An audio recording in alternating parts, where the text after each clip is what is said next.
So this is part 2 to the renal discussion, and in this video I'll be going over renal math and relating it back to glucose handling and some of the physiology that we talked about in the previous video.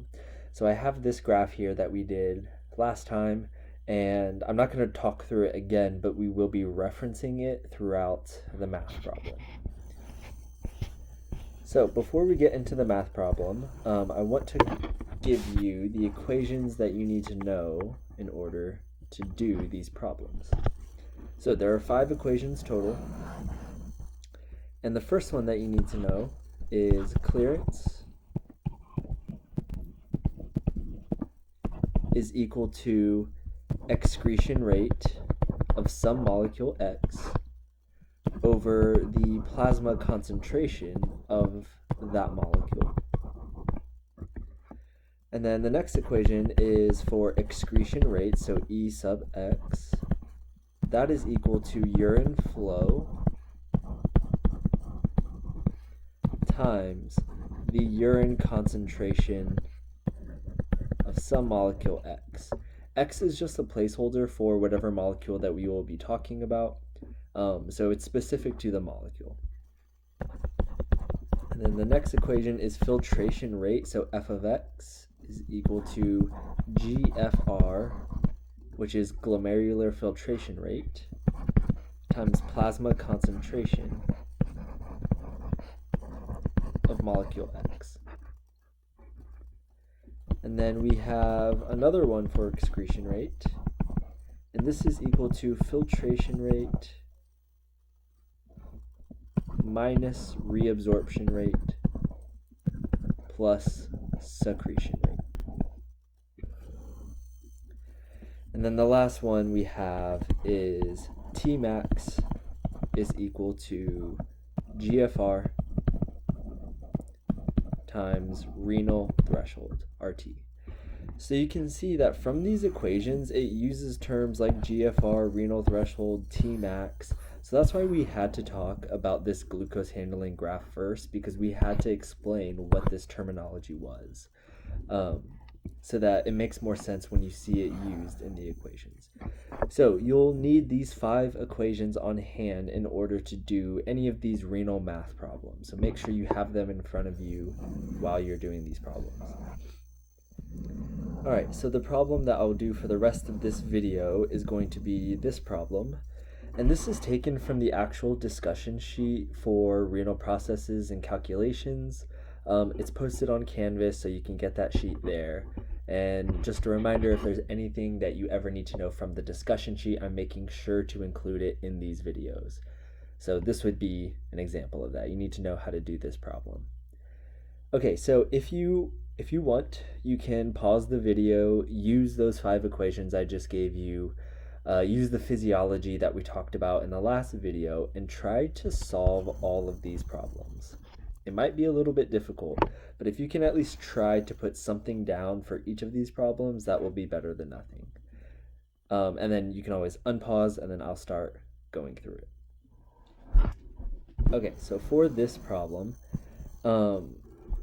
it says that we have a patient where we have a blood sample and a urine sample. And so it asks us to calculate a few things based on the data that they provided. So the first thing it asks us to do is to use the creatinine clearance to estimate GFR. Now, whenever you're doing these problems, one of the first things that you will usually calculate, or pretty much always calculate, is GFR. And the way that you calculate GFR is by using clearance of creatinine. So the reason why is because creatinine or inulin, if you ever see the words creatinine or inulin, then you will do this. And that is because these 2 molecules are 100% excreted from our body. So any bit of it that gets filtered in, all of it will be excreted. So whatever gets filtered in will be excreted. So the clearance of creatinine or inulin gives us GFR. Okay, so we need our clearance equation.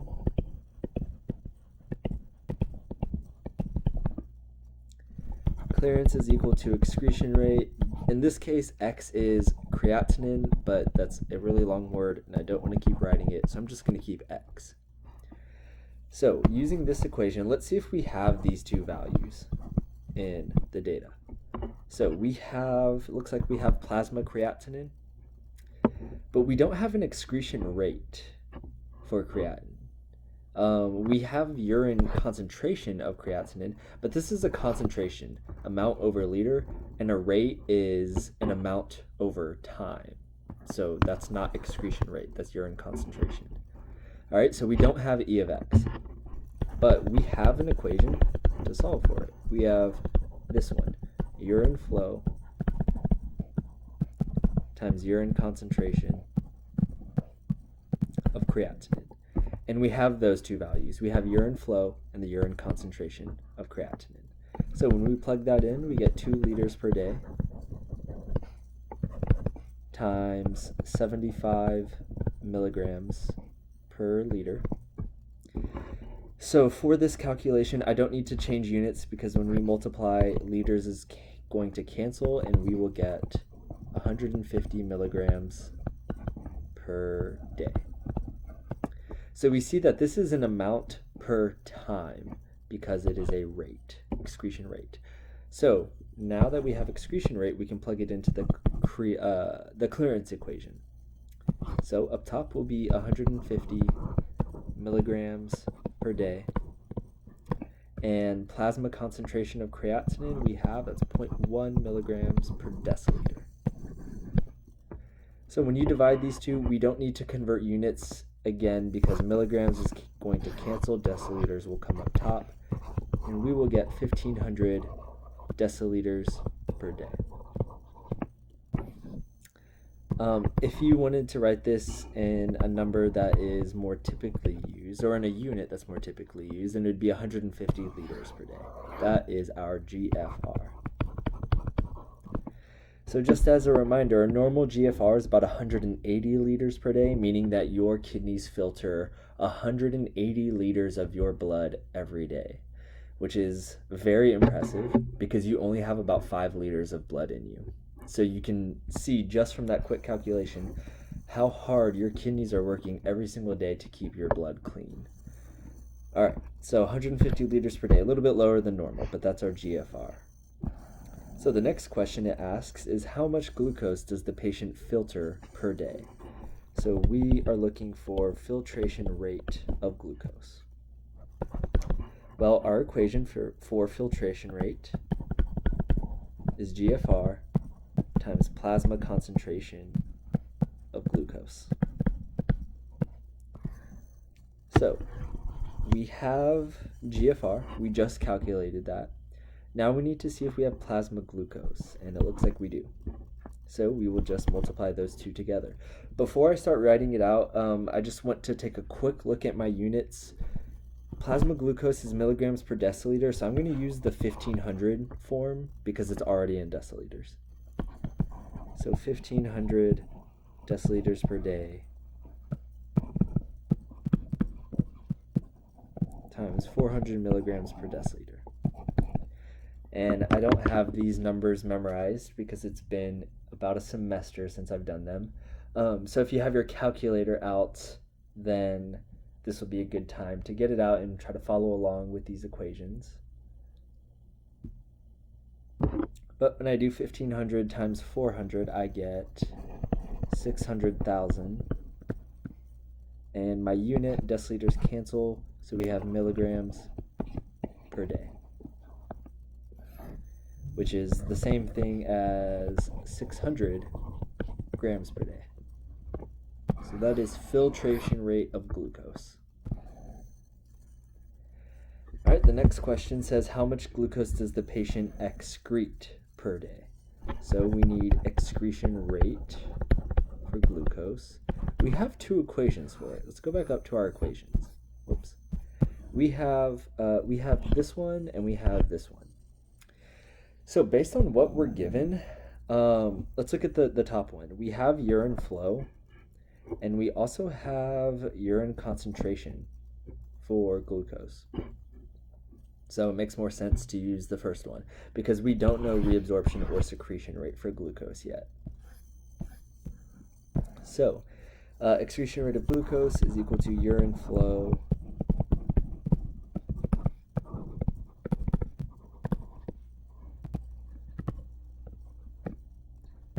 our urine flow was 2 liters per day, and our urine concentration of glucose was 37.5 grams per liter.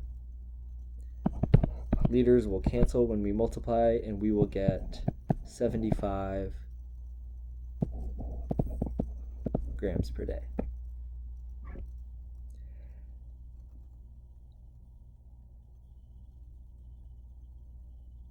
All right, so this is our excretion rate of glucose. I just wanted to quickly double check my math.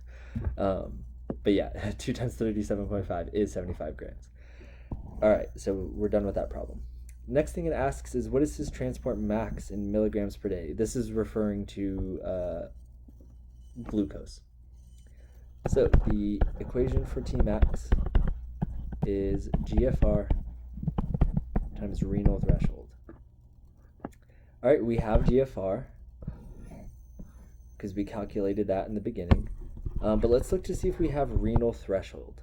So renal threshold is the plasma concentration at which we begin to see glucose appear in our urine, or the plasma concentration at which Tmax occurs. Now we do have a plasma concentration for glucose, but we don't know that this is the renal threshold. Like, this is the plasma glucose at this given time, and we already see glucose in the urine. So if we already see glucose in the urine, that means that this patient has already surpassed their renal threshold. So the 400 milligrams per deciliter is not the renal threshold. It's just the current plasma glucose concentration. So if we look at our equations, to calculate Tmax, there's only one that has Tmax, but we are able to calculate it. So the question is, what do we do? Well, let's look at this graph again. Let's look at what's going on here. So we had said from our data set that we know this patient has already passed their renal threshold. The way we knew that is because this patient was already on this green line. They were excreting glucose. The way you know that they were excreting glucose already is because it told us the urine concentration of glucose is 37.5 milligrams per liter. So the fact that it gave you a number here at all means that you are already past this point on the graph. So whatever glucose is being added to the blood can no longer be reabsorbed any faster than what it's currently doing. Well, if we know that that is happening, then we know that this relationship exists. So reabsorption rate is equal to Tmax. So now looking at this equation, looking at the set of equations, the one equation that has reabsorption rate is this one. So if we change reabsorption rate to Tmax, then we can solve for it. So we will use excretion rate, this is technically glucose now, equals filtration rate minus reabsorption rate plus secretion rate. All right, and we said we were going to set R equal to Tmax. So that's good. We know excretion rate and we know filtration rate, but the problem is we still don't know secretion rate, so we still have one unknown here. So let's look back at that graph. When we look at this graph, knowing what you know about the kidney's function, you know that there are 4 renal processes, that being filtration, reabsorption, and excretion. So what's the one renal process that's missing from this? Secretion. This does not happen at all. Secretion of glucose does not happen in our bodies. Our bodies are built to never, ever secrete glucose.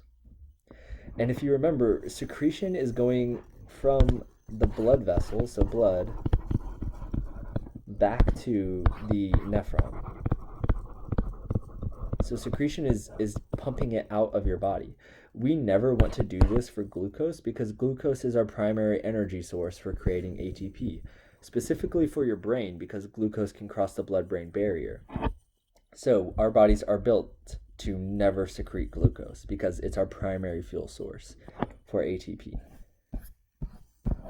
So that being said, on the equation, we can set secretion to 0. So let's rewrite this now.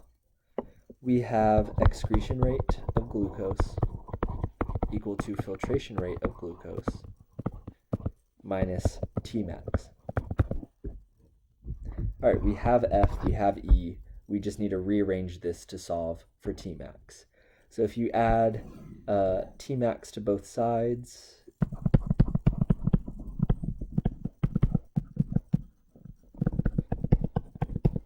and then subtract E from both sides, you get Tmax. I'm going to take this to the right. You get that Tmax is equal to filtration rate minus excretion rate. Those are the two previous numbers that we have solved for. So 600 grams per day minus 75 grams per day. So our Tmax, 525 grams per day. That is the maximum rate that we can reabsorb glucose once we have passed renal threshold.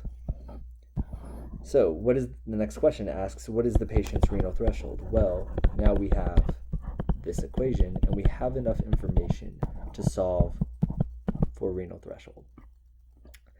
We just have to do a little rearranging, divide both sides by GFR to get renal threshold is equal to Tmax divided by GFR. So our Tmax was what we just calculated, 525 grams per day. And our GFR we calculated in step 1, which was 150 liters per day.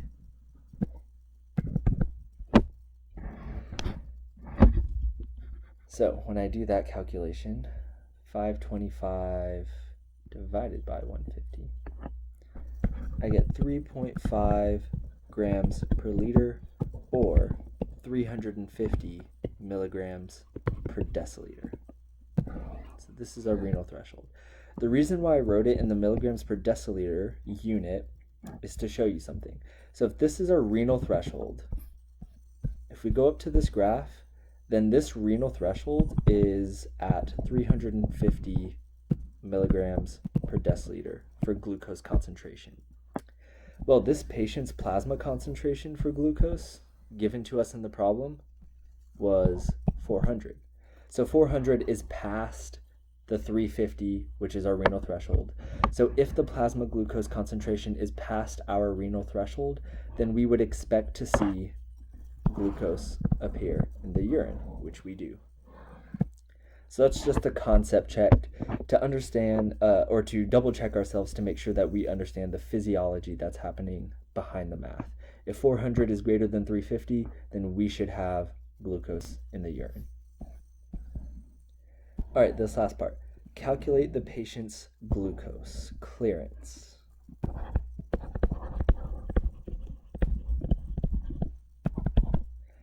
All right, so calculate the patient's glucose clearance.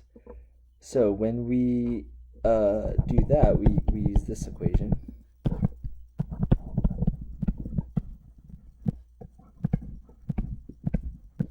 So excretion rate of glucose, we calculated that a few problems ago, 75, I'll put 75,000 milligrams per day, because I know that our plasma glucose concentration is 400 milligrams per deciliter. And I don't know this off the top of my head.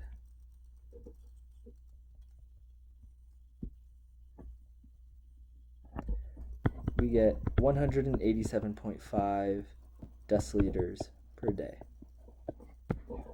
for glucose clearance.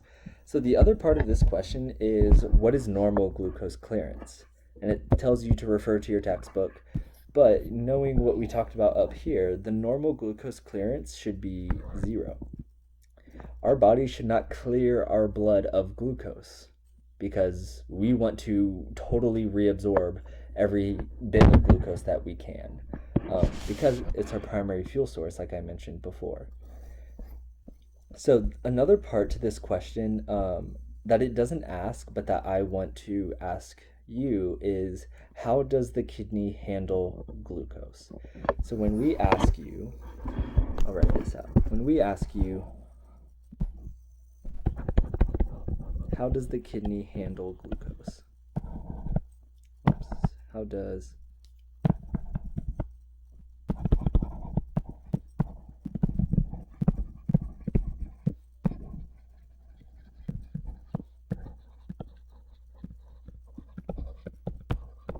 So when we ask you this question, how does the kidney handle glucose? The answers that we're looking for, or possible answers, is net reabsorbed, net secreted, or neither. Those are your possible answers.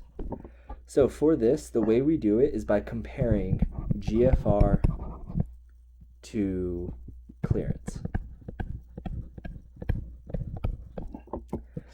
All right, so our GFR was 150 liters per day.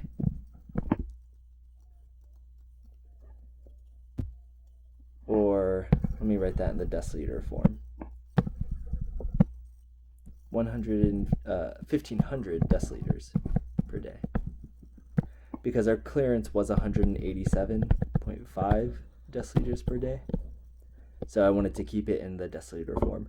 All right, so we see here that GFR is greater than clearance. So GFR is greater than clearance, that means the filtration amount is greater than the excretion amount, so that glucose is net reabsorbed. So that's our answer. Now, if that was a little bit confusing, I have this picture here to help explain. So when we're thinking about how a molecule is handled by the kidney, well, we have filtration and excretion, right? What's coming in versus what is leaving. In between that, two things can happen, either reabsorption or secretion. So let's look at the equations for GFR. GFR is equal to filtration rate over plasma concentration of X. And clearance is equal to excretion rate over plasma concentration. So if we are talking about GFR and clearance for the same molecule, then, like in this case, glucose, then we know that the plasma concentration will be the same. So when you're comparing GFR to clearance, the plasma concentration you can ignore because it's the same. So the denominator will be the same. So when we ask you to determine how a molecule is handled, you can compare GFR to clearance, but maybe a little bit more straightforward is comparing filtration to excretion. So if filtration is greater than excretion, and let's put some numbers to this to give you examples. So let's say you filtered in 10 glucose molecules, but you excreted 0. Well, then the question is, where did those 10 go? Well, they got reabsorbed. So if filtration is greater than excretion, then this is net reabsorption.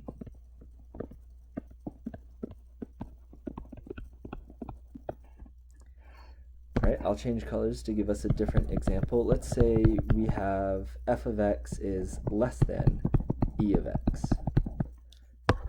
And I'll put some numbers to this. These are arbitrary, I'm making them up. Let's say you filter in 10 molecules of glucose, but you excrete 15. Well, then the question is, where did those additional 5 come from? Along the way, somewhere, we had secretion of glucose. So that means this relationship is net secretion.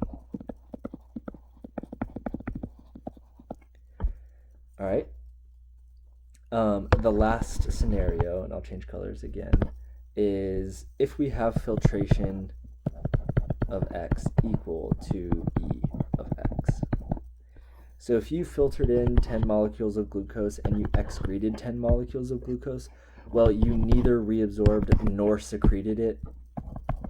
So this relationship is neither.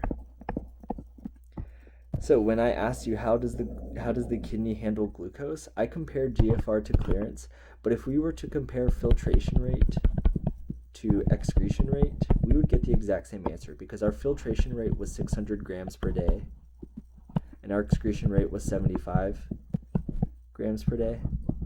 Still, filtration is greater than excretion, so net reabsorbed. So that's what we mean when we say, how does the kidney handle glucose? Hopefully that relationship makes more sense now.